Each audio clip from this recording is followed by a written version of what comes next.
ఏపీలో వైసీపీ కార్యాలయాలకు అధికారుల నోటీసులు కలకలం రేపుతున్నాయి. ఇప్పటికే తాడేపల్లిలో వైసీపీ సెంట్రల్ ఆఫీస్ నిర్మాణాలను కూల్చివేశారు సిఆర్డీఏ అధికారులు. పొక్లైనర్లు, బుల్డోజర్లతో 2 గంటల్లోనూ నేలమట్టం చేశారు. ఇదే క్రమంలో విశాఖలోని ఎండాడలోనూ వైసీపీ కార్యాలయానికి నోటీసులు ఇచ్చారు జీవీఎంసీ అధికారులు.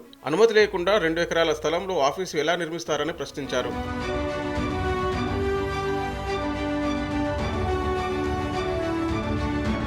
ఇక తాజాగా పశ్చిమ గోదావరి, ఏలూరు జిల్లాల్లో నిర్మిస్తున్న వైసీపీ జిల్లా కార్యాలయాలకు నోటీసులు ఇచ్చారు అధికారులు. అనధికారికంగా నిర్మిస్తున్నారంటూ ఉండి ఎన్ఆర్పీ అగ్రహారంలో వైసీపీ ఆఫీసుకు నోటీసు అంటించారు.